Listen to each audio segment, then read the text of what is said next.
Last time, we looked at SF stories that take place in the present or the near future, when the world we know is changed by mad scientists, or aliens, or time travelers. But there are also stories that take place in the more distant future. The idea of such a future was predicated on the idea, which first developed in the 19th century, that the Earth and its creatures have passed through many geological ages over millions or billions of years and will continue to do so. We've already seen this idea in Wells's Time Machine, while one of the first modern SF novels, Olaf Stapledon's Last and First Men from 1930, takes place over millions of years and describes a series of human races that evolve or are deliberately created across the ages. Though these races differ from one another, this isn't a story of continuous advancement. There's even a decline over time, which suggests that Stapleton shares with Wells a belief in the essentially biological nature of human beings. But at the novel's end, when the solar system is destroyed, human DNA is spread throughout the galaxy in order to create even more new species. Last and First Men is an impersonal description written like a chronicle which has been communicated to the author by some future being, which is the same conceit that was used in one of the 18th century books we looked at a while ago. But other stories of the distant future, like The Nightland, which we looked at recently, drop the reader in the middle of a disorienting reality. The stories of Cordwainer Smith, for example, describe a world very different from ours without trying to explain it in contemporary terms. Some of Smith's stories refer to Menschenjäger, German for manhunter, which seem to have been intelligent machines built by Germany in some larger war, which is still in our future, in order to kill enemy soldiers, and which now wander about untended in the woods. Some of the people in these stories are conventional human beings, while others are under-people whose ancestors were cats and dogs which were made into intelligent beings. One of the novels of Vine Aldis is set in an even stranger reality. As the sun has grown larger, the earth has become a greenhouse dominated by plants, and the descendants of humanity are tiny creatures without technology or any memory of the past who live among the branches of a giant tree. On the other hand, in Michael Moorcock's Dancers at the End of Time, technology has made people practically omnipotent and immortal, but with nothing new to experience, they have become bored and decadent, interested only in fleeting amusement. One of the main characters of these stories, Jarek Cornelian, falls in love with a Victorian woman who has been brought to his time, and whose conventional morality is entirely at odds with the complete immorality practiced by Jarek and his friends. Many of the stories set in the future are interested in a specific high concept, like James Bush's 1952 story Surface Tension, in which a water-breathing microscopic civilization develops in a puddle after a seed ship sent to introduce human life to uninhabited worlds crashes on a mostly water-covered planet and must design people who can thrive in those conditions. Then there's Tom Godwin's 1954 classic, The Cold Equations, in which a pilot on his way to a colony planet discovers that a teenage girl has stowed away on his ship because she wants to visit her brother. The pilot knows, but the girl doesn't, that he has only as much fuel as he needs to reach the planet, and that her added weight will kill them both. Then there are the books and stories that set out an entire future history, which unfolds over hundreds or even thousands of years, such as Cordwainer Smith's Rediscovery of Man stories. Among the most famous of these histories are Asimov's Foundation series, which is centered around a centuries-long plan to keep the galactic empire from collapsing into chaos after thousands of years, and Larry Niven's Known Space series, which begins with the exploration of the solar system in the 21st century and ends around 1,000 years later with a number of human colonies in other star systems and relations with several alien species. Robert Heinlein also wrote in the 1940s a number of stories set between the 20th and the 23rd centuries, in which humanity expands to the rest of the solar system, while the United States experiences a religious dictatorship like the Republic of Gilead, and then a purely libertarian government. While these future histories envision an ongoing improvement in technologies like space travel and communication, and the extension of the human lifespan, they aren't utopias like some of the futures imagined in the 18th and 19th centuries. Instead, they outline a sequence of forward and backward steps. One of the key elements in Larry Niven's stories, for example, is the development of a reliable technique for transplanting organs, which leads to an extension of the death penalty to all sorts of crimes in order to increase the supply of material. And this enables the oligarchic government of one human colony, which is made up of the descendants of the starship's crew, to rule over the other colony by controlling their access to transplant. Niven's extraterrestrial societies also develop along very different lines, because the planets where they were established were chosen by mechanical probes whose programmers didn't take everything they should have into account, with the result that one of them turned out to have too dense an atmosphere to be inhabitable, except for the top of an incredibly tall mountain, while another was fine, except for the destructively powerful seasonal winds which didn't happen to be blowing when the probe arrived. The result was an entire civilization that lived underground.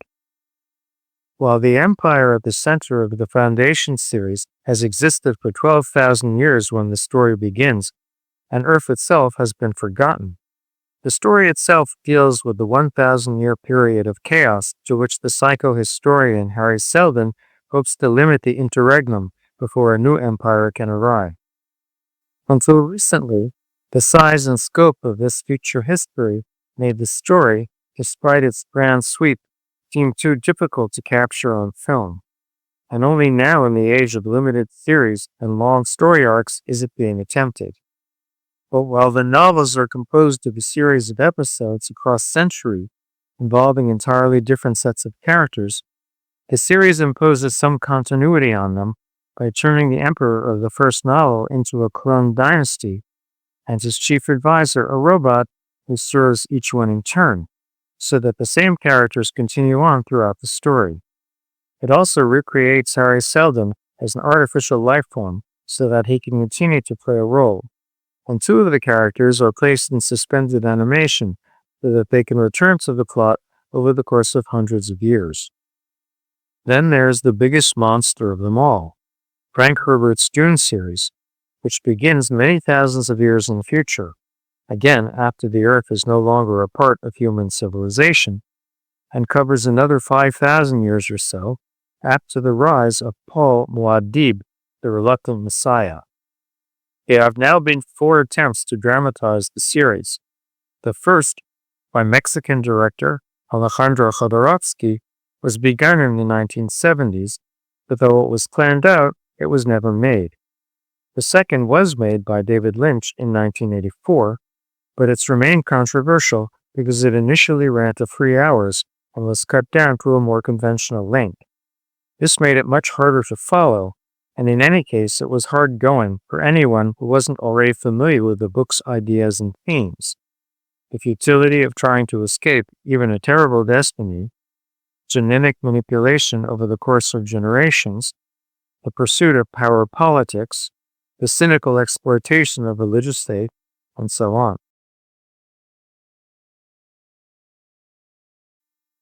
Then 2 TV miniseries were made between 2000 and 2003, which covered the first 3 novels of the series, and finally there are the 2 films made so far by Denis Villeneuve, which are considered much more faithful to the novels than Lynch's version. Another version of future history has also developed over the many series, movies, and books associated with the Star Trek franchise. This too is a story of ups and downs, as World War III and a coup by genetically engineered dictators bring an end to the world we know, but usher in a new one in which humanity has achieved permanent material and social progress.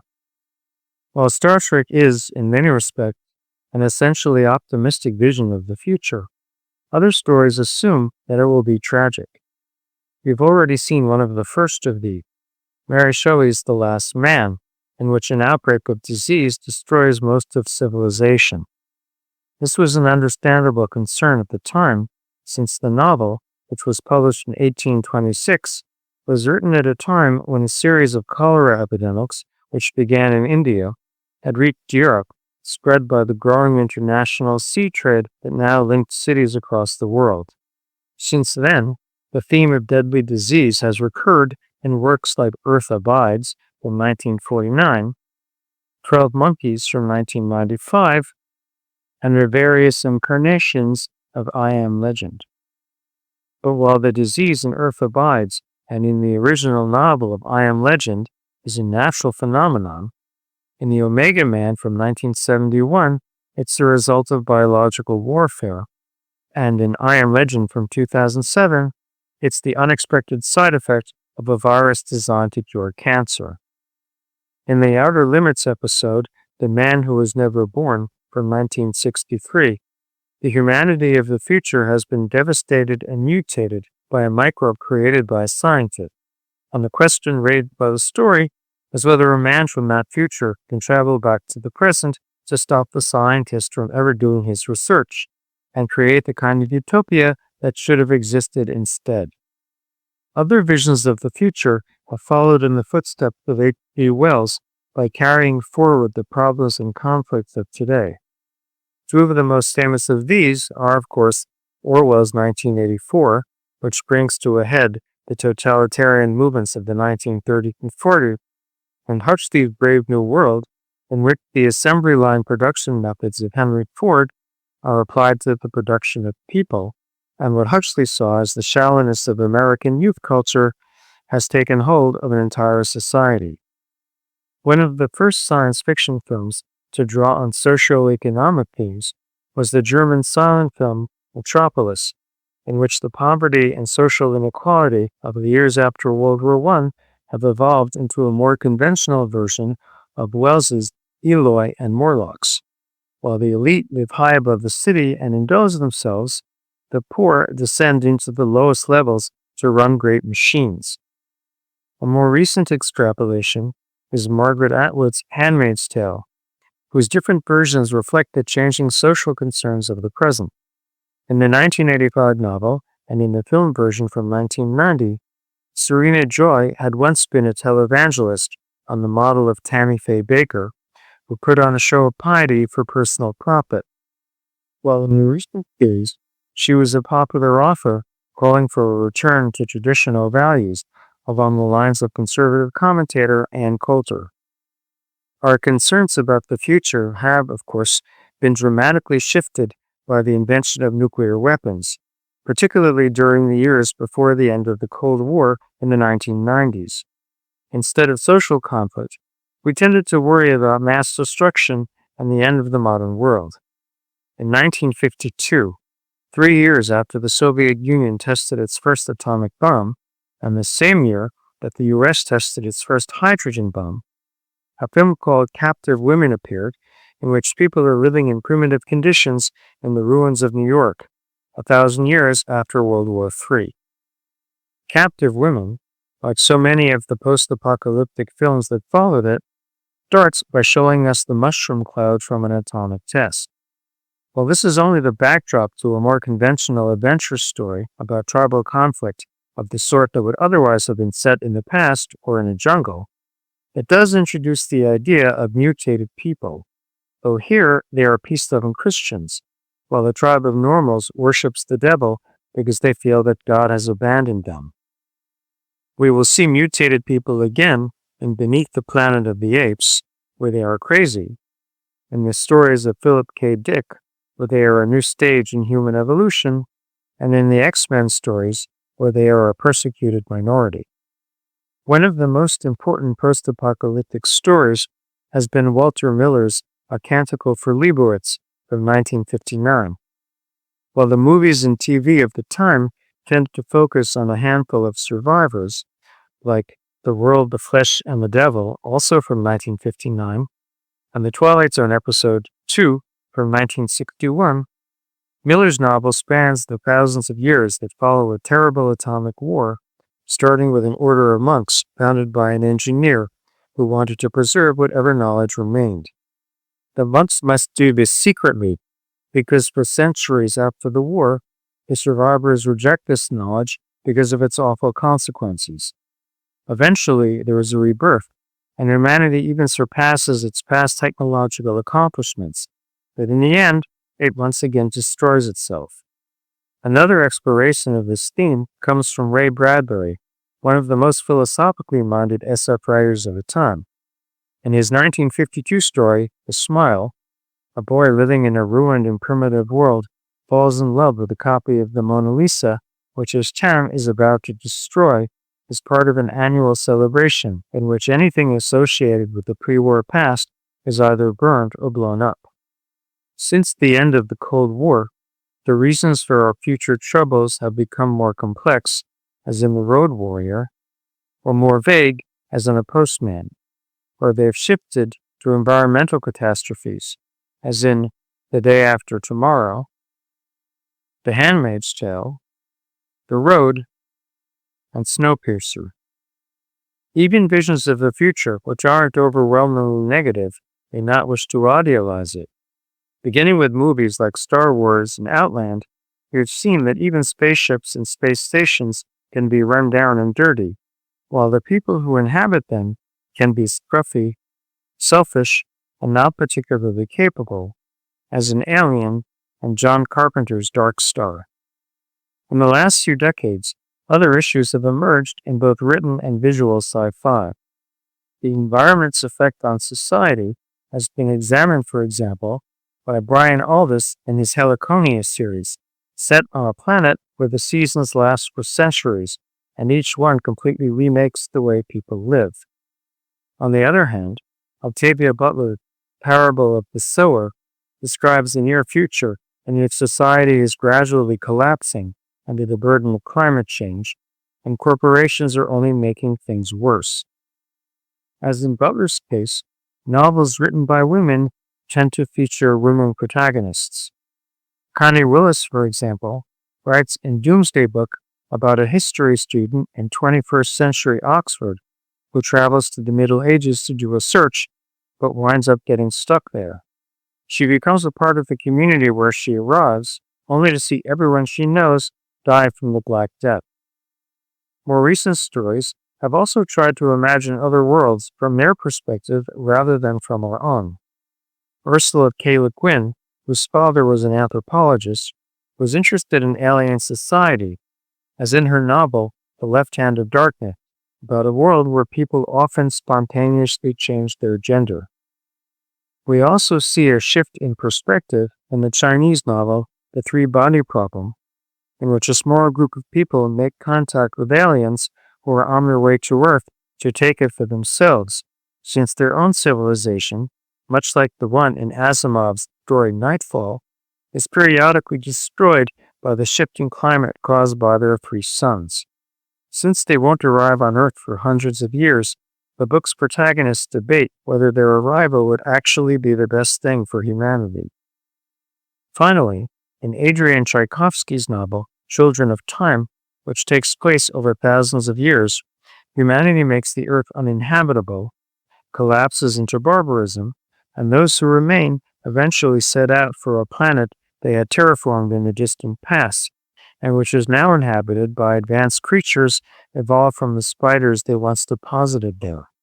It's the spiders, whose society is based on cooperation, that are able to reach an understanding with the humans so that they can peacefully coexist. The SF movies and shows of the last few decades have also developed some distinctive themes, many of which are closely tied to recent technological developments.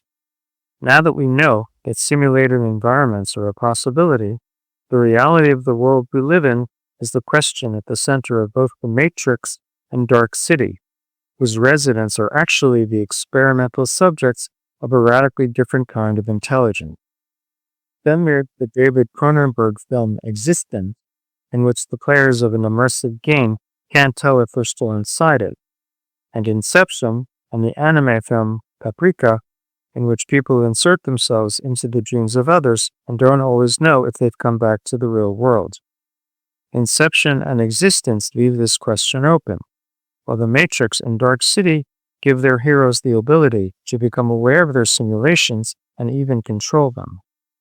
The debate over AI, on the other hand, has spawned not only Spielberg's movie, but Ex Machina, Humans, Her, Westworld, and Raised by Wolves, as well as the Russian series Better Than Us. In all of these, the question is how human artificial minds or people really are, and how we should treat them. There are also stories that draw on more traditional themes like space exploration, but pay more attention to the current state of knowledge about physics and astronomy. Though The Expanse takes place in the 24th century, the same time frame as Star Trek The Next Generation, it's limited to our solar system, and the ships are powered by a form of fusion drive. It also assumes the same kinds of desires and behavior that motivate people today, as the inhabitants of the belt fight to free themselves from the control of the more powerful Earth and Mars. More or less the same scenario is used in Firefly, which is also limited to a single system in which the central terraformed planets are wealthy, advanced, and tightly controlled, while the poor outer ones, after losing a war for independence, are settled by people who are just scraping by or who don't want to be constrained by bureaucracy and rules. There are no aliens, and the technology is more or less based on current reality or possibility. There are even films like Gravity and The Martian, and TV shows like For All Mankind, which barely qualify as SF, because what they describe either exists right now or will very soon. As in the post-World War II era, relatively few of the SF stories written in the 1960s and 70s were adapted into films or TV shows. Writers were mostly hired to produce new scripts for anthologies like The Twilight Zone or for Star Trek, which had a Planet of the Week format that preferred shorter plots. A major exception was Stanley Kubrick's 2001, which was based on the novel by Arthur C. Clarke. There were also a number of films based on the novels of Michael Crichton, beginning with The Andromeda Strain in 1971. But the SF movie boom that followed Star Wars was made up of new stories, often modeled on Lucas's movies or on the Mad Max series, which came a few years later. Once miniseries like Roots started to appear on TV in the mid-1970s, there was more room for longer story based on novel, like Bradbury's Martian Chronicles and Stephen King's Damned. There were also new stories like the Alien Invasion series V.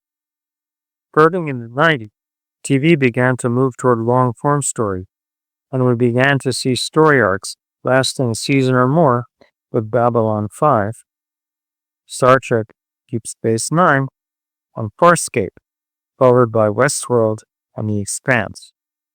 Unless we include the ongoing superhero projects of Marvel and DC, the most expansive stories now being told belong to the Star Trek and Star Wars franchises.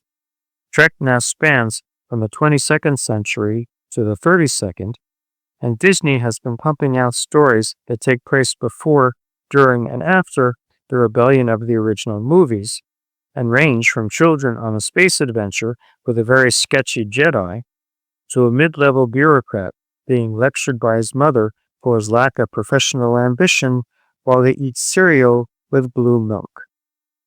Next, we'll look at the modern evolution of fantasy, literature, movies, and TV, from The Lord of the Rings to Terry Pratchett to Buffy the Vampire Slayer. Please remember to like and subscribe.